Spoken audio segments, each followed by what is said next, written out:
Oh, duitnya aja banyak, ngapain harus ngutang-ngutang? Dibatalin ya Pak? Hah? Dibatalin. Nggak tahu saya nggak tahu obligasi apa, untuk apa nggak ngerti, saya belum ngerti itu. Tapi kita harus ngerti silpa kita aja 6 triliun, ya kan? Ini nanti bisa kejadian lagi tahun ini, 6 sampai 7 lagi.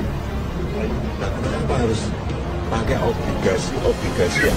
Jadi bukan penghematan ya Pak, tapi tidak terserap. Ya tidak terserap itu. Isu utang saya dilantik itu utangnya sudah 2.700 triliun. Ya saya ngomong apa adanya. Bunganya setiap tahun 250 triliun. Kalau 4 tahun udah tambah 1.000. Jangan dipikir saya utang segede itu, enak aja. Untuk membayar keperluan kita saja tidak cukup. Ya. Jadi apa? Harus berutang. Saya ulangi lagi ya, defisit primer ini untuk belanja kecukupan kita saja tidak cukup. Belanja untuk kebutuhan kita tidak cukup, sehingga apa? Harus utang. Nah, utang untuk mencukupi defisit kita, ya enggak? Sekarang kita punya utang.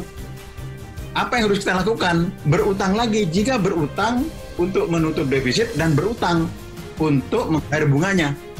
Ini warisan untuk presiden yang akan datang ya.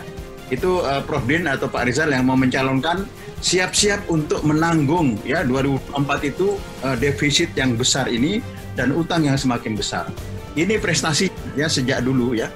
Ya ini juga dimulai presiden sebelumnya makin turun zaman Jokowi. Yang merah ini adalah utang.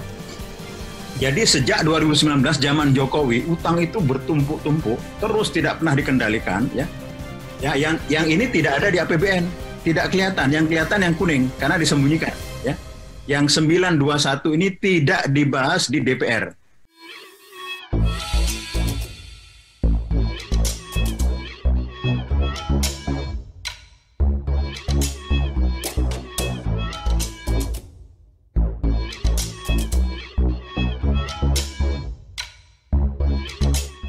Tonton video ini sampai selesai agar Anda tidak gagal paham.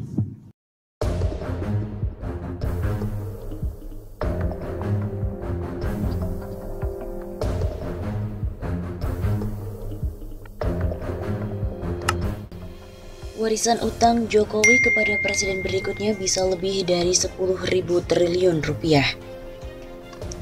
Ekonom senior Profesor Didik J. Rahbini mengaku setuju dengan kekhawatiran dari BPK bahwa Indonesia tidak akan pernah mampu membayar utang yang kian menggunung. Kemudian, ahli ekonomi dari Institute for Development of Economic and Finance atau INDEF, ia juga meminta kepada pemerintah agar tidak memberangus yang kritis termasuk kepada BPK. Saya setuju dengan BPK mengingatkan pemerintah karena tugasnya memang harus begitu. Jangan kemudian kritis malah dinafikan atau bahkan yang kritis diberangus. Yang kritis seperti yang dilakukan sekarang terhadap aktivis. Begitu kata Didik kepada kantor berita politik RMOL pada hari Kamis 24 Juni. Dia juga memberikan koreksi sedikit kepada BPK bahwa utang yang menjadi tanggung jawab pemerintah bukan hanya di APBN yang nilainya 6.527 triliun rupiah, namun juga utang BUMN senilai 2.143 triliun rupiah. Utang BUMN keuangan sebesar 1.053,18 triliun rupiah dan BUMN non-keuangan sebesar 1.089,96 triliun rupiah. Jadi, total utang pemerintah pada masa Presiden Jokowi sekarang sebesar 8.670 triliun rupiah. Tegas Didik. Rektor Universitas Paramadina itu juga menambahkan di sisi lain saat ini, BUMN juga diminta dan dibebani tugas untuk membangun infrastruktur dalam proyek pembangunan nasional. Kalau gagal bayar ataupun bangkrut harus ditanggung APBN, sehingga menjadi bagian dari utang pemerintah. Warisan utang Presiden Jokowi kepada presiden berikutnya bisa lebih dari 10.000 triliun rupiah, ujar Didik mengingatkan.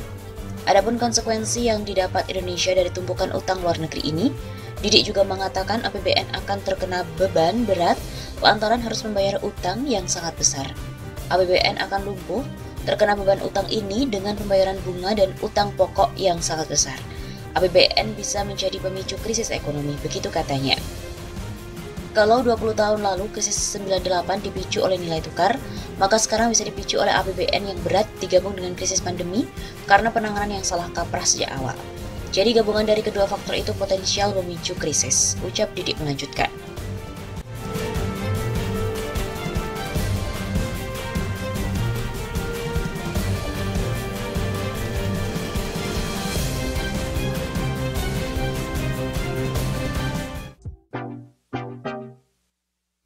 Wah, mengerikan. Utang pemerintah tembus 6.361 triliun rupiah di akhir Februari 2021 kemarin. Kementerian Keuangan melaporkan jumlah utang pemerintah per akhir Februari 2021 sudah mencapai 6.361 triliun rupiah dan posisi itu meningkat dibandingkan bulan Januari 2021 yang sebesar 6.233 triliun rupiah. Kenaikannya pun cukup signifikan, yaitu sekitar 100 triliun rupiah. Begitu yang diungkapkan oleh Direktur Jenderal Pengelolaan Pembiayaan dan Risiko Kementerian Keuangan, Luki Alfirman, dalam konferensi pers APBN kita. Hal itu sesuai dengan yang dirumuskan bersama antara pemerintah dan DPR tentang bagaimana merancang dan selanjutnya mengelola APBN ini, kata Luki dalam telekonferensi Selasa 23 Maret. Ia juga menegaskan, Kementerian Keuangan melakukan pengelolaan APBN secara menyeluruh.